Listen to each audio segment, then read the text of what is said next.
இயேசு உங்களை நேசிக்கிறார். பிரியமானவர்களே, இந்த நாள் ஆண்டவர் நம்மளோடு பேசும்படிய வேதத்திலிருந்து ஒரு 3 வசனங்களை கூட வாசித்து நாம் வாழ்க்கையில கடைபிடிக்கக்கூடிய, வாழ்க்கையில அத்தியாவசியப்படுத்தக்கூடிய காரியங்கள் ஆண்டவர்களோடு இடைபடுவாராக. அது நீதிமொழிகளின் புஸ்தகம் 29வது அதிகாரம் 18வது வசனம் இப்படியாக சொல்கிறது: தீர்க்க தரிசனம் இல்லாத இடத்தில் ஜனங்கள் சீர்கெட்டு போவார்கள், வேதத்தை காக்கிறவனோ பாக்கியவான். பிரியமானவர்களே, தீர்க்க தரிசனம் இல்லாத இடத்தில் ஜனங்கள் சீர்கெட்டு போவார்கள் அப்படின்னு சொல்லி வேதம் சொல்லப்படுகிறது. பிரியமானவர்களே, ஜனங்கள் பாவத்துல மூழ்கி இருக்கும் பொழுது, ஜனங்கள் ஆண்டவரை மறந்து கடவுளை மறந்து அவர்கள் இஷ்டம் போன போக்கில் வாழும் பொழுது தீர்க்க தரிசனம் வெளிப்பட வேண்டும். ஒருவேளை தீர்க்க தரிசனம் அந்த இடத்துல வரல, ஆண்டவர் இடைப்படல, ஆண்டவர் இடைப்பட்டாதான் தீர்க்க தரிசனம் வரும். ஒருவேளை ஆண்டவர் இடைப்படாத அந்த நாட்கள்ல ஜனங்கள் அப்படியே ஒரு வித்தியாசமான சூழ்நிலை போனாங்கன்னா என்ன செய்வாங்க? ஆண்டவர் சொல்றாரு, சீர்கெட்டு போகும் அப்படின்னு சொல்றாரு. இப்ப பாருங்க, ஒரு சபையா இருக்கலாம், ஒரு குடும்பமா இருக்கலாம், ஒரு நாடா இருக்கலாம், ஒரு மாநிலமா இருக்கலாம், ஒரு பகுதியா இருக்கலாம். அந்த பகுதியில ஜனங்கள் எப்படி இருக்கிறார்கள், அதுக்கு தான் சட்ட ஒழுங்குகள் எல்லாம் இப்படி இருப்பதில்லை. இப்ப நான் ஒரு நாட்டுக்குள்ள ஒவ்வொரு இடத்துலையும் சட்ட ஒழுங்குகளை பாதுகாப்பதற்கு நம் காவல்துறை வச்சிருக்காங்க. அது ஒவ்வொரு பகுதியிலும் ஒவ்வொரு அதுக்கான நியமிக்கப்பட்ட ஆட்கள் அதை பார்த்து கொண்டே இருப்பார்கள். ஆனால் குடும்பத்துக்குள்ள காணப்படுகிற காரியத்தை அவங்களுக்கு தெரியாது. அப்போ ஒரு சின்ன குடும்பம் இருக்கு, ஒரு 4 பேர் உள்ள ஒரு குடும்பம், ஒரு சின்ன குடும்பம். அந்த குடும்பத்துக்குள்ள நடக்கக்கூடிய காரியங்கள், இங்க யார் தீர்க்க தரிசனம் உரைப்பா? இங்க ஆண்டவருடைய சத்தத்தை எப்படி நீங்க கேட்பீங்க அப்படின்னா, ஒன்று சபையில கேட்க முடியும். ஒரு குறிப்பிட்ட மனிதனுக்கு சபையில மொத்தமாக கூட பேசுவார் ஆண்டவர், இல்ல ஒரே ஒரு குடும்பத்துக்காக ஆண்டவர் பேசுகிறவராய் இருக்கிறார். ஆனா அப்படி சபையில பேசப்படுகிற பொழுது அவங்கள நம்ம என்ன நினைக்கிறோம் அப்படின்னு சொன்னீங்கன்னா, போதவர்கள் என்ன நினைப்போம்? இவர் என்னை குத்தி காமிக்கிறாரு. எல்லா இருதயத்துக்குள்ளும் தோன்றுகிற ஒரு காரியம், நீங்க சர்ச்சில் உங்களை குறித்து நீங்க செஞ்சுக்கிட்டு இருக்க காரியத்தை கொடுத்து தீர்க்க தரிசனம் வந்துச்சுன்னா, யாரோ இவருக்கு சொல்லி கொடுத்துதான் என்ன செய்யறாங்க, பேசுறாங்க என்ற எண்ணம் தான் நமக்கு வரும் ஒழிய, அந்த தீர்க்க தரிசனத்துக்கு நாம் அடங்கி நடக்கணும் என்ற எண்ணம் நமக்கு வரல. ஒருவேளை ஆண்டவர் என்னோடு பேசுகிறார் என்கிற அந்த நினைவு நமக்கு வராதபடியினாலே அப்படியே மந்தமாய் அப்படியே காணப்படுகிறது. பிரியமானவர்களே, ஒருவேளை அந்த ஒரு சர்ச்சில் தீர்க்க தரிசனம் இல்லை அப்படின்னு சொல்லி வச்சுக்கீங்களேன், இப்போ அங்கே இருக்கக்கூடிய ஜனங்கள் என்ன செய்வாங்களாம்? சீர்கெட்டு போவாங்க. ஒரு ஜனங்கள் அங்கே ஜனங்களை கண்டிக்கிறதுக்கு தான் ஆண்டவர் பேசுவார். சபைக்குள்ள ஒரு தவறு நடக்கிறது, அந்த தவறை சுட்டி காண்பிக்க முடியாது. ஒரு குறிப்பிட்ட ஒரு நபருக்காக ஆண்டவர் பேசுவார் சபையில மொத்தமா. ஒரு சபை முழுவதும் ஆண்டவருக்குள்ள நல்லா ஆவிக்குரிய வாழ்க்கையில சரியா இருக்கிறாங்கன்னு வச்சுக்கோங்களேன். ஒரு குடும்பம் இல்ல ஒரு தனிப்பட்ட ஒரு மனிதன் ஆவிக்குரிய வாழ்க்கையில சரியில்லை, ஆனா வெறி வேடம் போட்டு திரிகிற போல தோன்றுகிறதுன்னு வச்சுக்கோங்க, ஆண்டவர் அவருக்காக பேசுவார். கொஞ்ச நாட்களுக்கு முன்பதாக பார்த்தீங்கன்னா, ஒரு 25 வருஷங்களுக்கு முன்பதாக மதுபானத்துக்கு அடிமைப்படுத்தப்பட்டு இருந்தது. இப்போ ஆண்டவர் ஒரு என்ன செய்வேன்னா, ப்ரேயருக்குலாம் வருவேன், வெளியே என்ன செய்வேன், வெளியூரில் போனீங்கன்னா ஃப்ரெண்ட்ஸோட சேர்ந்து பிடிச்சிருவோம். அப்படி இருக்கக்கூடிய சூழ்நிலையில் சர்ச்சில் பேசக்கூடிய வார்த்தைகள் போதவர் பேசுவார் பார்த்தீங்கன்னா, அதுவும் ஒரு வெட்கத்தை குறித்து உன்னை ஆண்டவர் சொல்றாரு, உன்னை வெட்கப்படுத்திடுவேன் அப்படின்னு சொல்லுவாரு அப்படின்னு சொல்லி பேசுவாங்க. நான் நினைப்பேன், நான் வெட்கம் அப்படின்றது என்ன அப்படின்னு நமக்கு தெரியல. அதே போல ஒரு தனிப்பட்ட ஒரு கூட்டத்துக்கு போகும்பொழுது ஆண்டவர் அங்கோடு பேசுவார். ஒரு குறிப்பிட்ட எனக்காண்டி ஆண்டவர் பேசுகிறது என்பதை நான் புரிந்து கொண்டேன். வெட்கப்படுத்திடுவேன் அப்படின்னு சொல்லுவார் அப்படின்னு சொல்லி அந்த காரியத்தை நான் அறிந்திருக்கிற பிரியமானவர். இது தீர்க்க தரிசனம். அவர் யாருன்னே எனக்கு தெரியாது, முன்ன பின்ன பார்த்ததே உள்ள ஒருத்தர் பொதுவாக சொல்றாரு, ஆண்டவர் உங்களோட பேசுகிறார் அப்படின்னு சொல்லுகிற பொழுது இதுதான் தீர்க்க தரிசனம். அப்ப இந்த தீர்க்க தரிசனத்தை குறித்து அசால்ட்டா இருக்கக்கூடாது.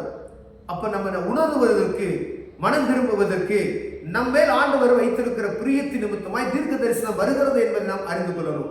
நமக்கு உடனே என்ன செய்யும்? நம்மளதான் குத்தி காமிக்கிறாங்க, நம்மளை யாரோ சொல்லி கொடுத்து இவங்க பேசுறாங்க அப்படிதான் நமக்கு தோணும். ஆனா ஆண்டவர் உங்களோடு பேசுகிறார் என்பதை நீங்கள் மறந்து போய்விடக்கூடாது. யார் ஒரு மனுஷன் பாவத்தை அறிக்கை செய்து விட்டு விடுகிறான், அவன் நினைச்சுவான் இரக்கம் பெறுவான் என்று வேதம் சொல்லுகிறது. ஒருவேளை நீங்க அந்த பாவத்தை அறிக்கை செஞ்சு விட்டுற அப்படின்னா, ஆண்டவருக்குள்ள இருக்கிறது போல வேடம் விட்டு தெரிந்தோமானால் ஆவியானவர் தீர்க்க தரிசனை கொண்டு பேசுவார், தீர்க்க தரிசனை கொண்டு பேசுவார். அப்பொழுது அது ஏற்றுக்கொள்ள மனநிலைமை இல்லாத சூழ்நிலையில் தான் நாம் தண்டிக்கப்படுகிறதுக்கு விட்டு விடுவோம் பிரியமானவர்களே. ஒருவேளை பாருங்க, அந்த கரெக்டா குறிப்பிட்ட நாட்கள்ல நான் வெட்கப்பட்டு தான் இந்த அடிமைத்தனத்திலிருந்து வெளியே வந்து ஒரு கூட்டம் என் ஃபேமிலியா இருக்கிற நேரத்துல ஒரு சின்ன ஒரு வெக்கம். அப்பதான் வெக்கம்னா நம்மள அறியாம இருதயம் உடைந்து கண்கள்ல இருந்து தண்ணி வரும் பார்த்தீங்களா, அதுதான் வெக்கம். நம்மள அறியாமே இருதயம் நொறுக்கப்பட்டு கண்ணுல இருந்து தண்ணி வரும் அந்த காரியத்தை கேட்டோம் அப்படின்னு சொன்னோம்னா, அப்ப அந்த ஒரு நொடி பொழுது அந்த எது என்ன ஆயிடுச்சு, என்னை விட்டு வெளியே போயிடுச்சு. 25, 30, 27 வருஷம் ஆயிடுச்சு. அந்த நினைப்பு கூட வரதில்லை பிரியமானவர்களே.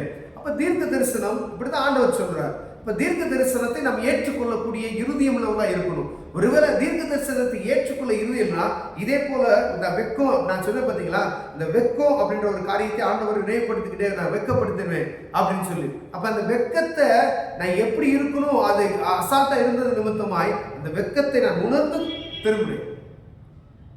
நான் சிச்சித்து என்னை என்ன செய்யறாரு, நேசித்துக் கொள்கிறார் ஆண்டவர்.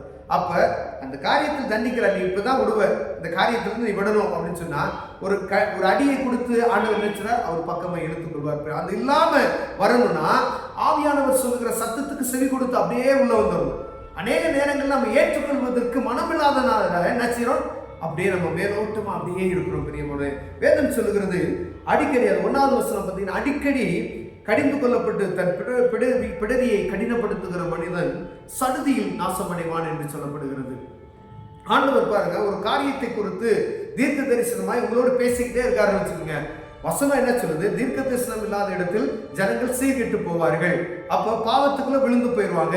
ஏன்னா அந்த பாவம் என்று ஒரு சின்ன காரியத்தை செய்வாங்க, பெரிய காரியத்தை செய்வாங்க, அப்படியே ஜனங்களுக்குள்ள அது பெருகி போகும். அது யாரும் கேட்கல, இது தப்புன்னு தெரியல அப்படின்னு சொல்லும் போது அவர்களுக்குள்ள பெருக்கம், அந்த பாவத்தினுடைய பெருக்கம் வரும் பொழுதுதான் சீர்கெட்டு போகும்னு சொல்றாரு. ஆனா ஆண்டவர் பேசிக்கிட்டே இருக்காரு. ஜனங்களுக்காய் பேசுகிறார், சபைக்காய் பேசுகிறார், குடும்பத்துக்காய் பேசுகிறார், ஒரு தனிப்பட்ட மனிதனுக்காய் பேசுகிறார். அடிக்கடி கடிந்து கொள்ளப்பட்டு தன் பிடரியை கடினப்படுத்துகிற மனுஷன் சடுதியா நாசமாவான் என்று சொல்லப்படுகிறது. எவ்வளவு கடினமான ஒரு வார்த்தை பாருங்க. அப்ப ஆண்டவர் சொல்லுகிறதை கேட்டு அசால்ட்டா இருக்கப்படுது. யார் அசால்ட்டா இருப்பா? ஆண்டவரை அறிந்து கொண்டவர்களுக்கு தான் இது. அறியாதவர்களுக்கு ஆண்டவர் இதுல பேசல.